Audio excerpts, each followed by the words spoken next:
Welcome to our channel Root Wise Learning. आज हम general surgery का एक बहुत ही इम्पॉर्टेंट टॉपिक पढ़ेंगे जिसका नाम है सेलुलाइटिस। तो लेट्स गेट स्टार्टेड।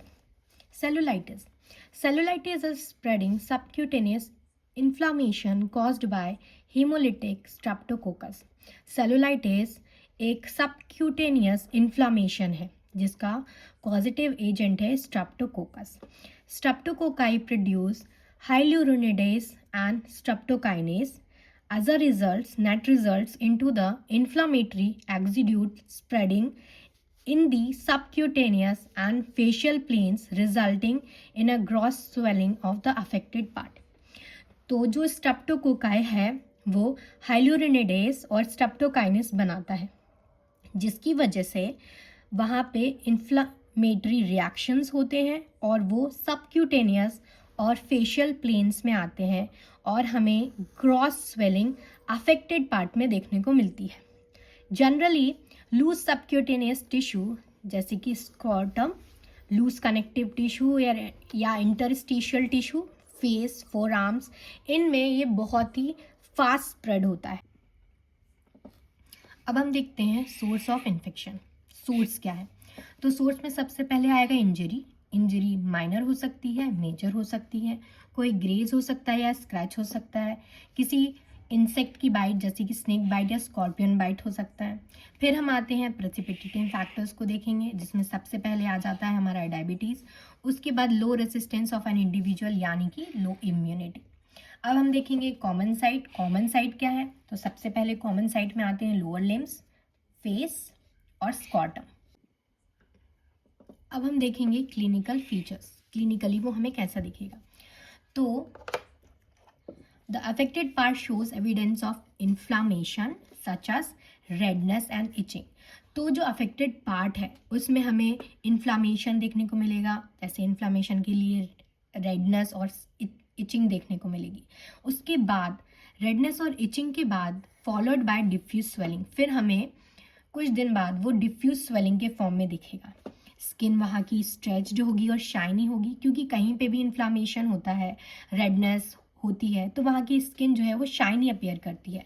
पेन होगा, फीवर भी हो सकता है, टॉक्सीमिया भी हो जाएगा बाद में। अब हम देखेंगे जनरली जो सेलुलाइटिस है और जो एप्सिस है वो उसमें कन्फ्यूजन हो जाता है। तो हम उन दोनों में डिफरेंस देखेंगे कि सेलुलाइटिस और एप्सिस में क्या डिफरेंस है। सेलुलाइटिस और एप्सिस, सेलुलाइटिस में कोई एज नहीं होती, डिफ्यूज स्वेलिंग रहती है।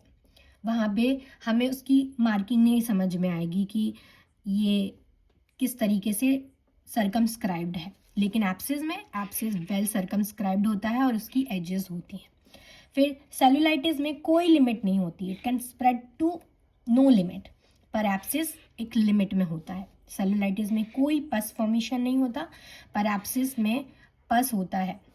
सेलुलाइटिस में नो फ्लक्चुएशन, सेलुलाइटिस में किसी भी तरीके का फ्लक्चुएशन देखने को नहीं मिलता, लेकिन एप्सिस में फ्लक्चुएशन जो है वो पॉजिटिव होता है। ओके, अब अगर जो सेलुलाइटिस है उसे अनट्रीटेड छोड़ दिया जाए तो वो क्या कॉज करेगा? तो सेलुलाइटिस अगर अनट्रीटेड छोड़ दिया जाए तो वो सप्रेशन, स्लगिंग और गैंग्रीन कॉज कर सकता है। उसके बाद हम देखेंगे ट्रीटमेंट। तो ट्रीटमेंट में अगर किसी को सेलुलाइटिस है तो हम उसे कैसे ट्रीट करेंगे? सबसे पहले तो हम उसे बेड रेस्ट देंगे, और अगर उसे सेलुलाइटिस लेग में है तो हम उसे सजेस्ट करेंगे कि वो अपने लेग को एलिवेटेड रहे, जिसकी वजह से ताकि इडीमा जो है वो रिड्यूस हो सके लेग्स में। फिर ग्लिसरीन मैग्नीशियम सल्फेट की ड्रेसिंग करेंगे। ग्लिसरीन मैग्नीशियम सल्फेट की ड्रेसिंग भी इसीलिए करेंगे ताकि इडीमा जो है वो लेग में कम हो सके। फिर उसे एप्रोप्रिएट एंटीबायोटिक्स देंगे, such as injection crystalline penicillin का 10 लाख यूनिट में, IV देंगे 6 आवर्ली फॉर 5 to 7 डेज के लिए।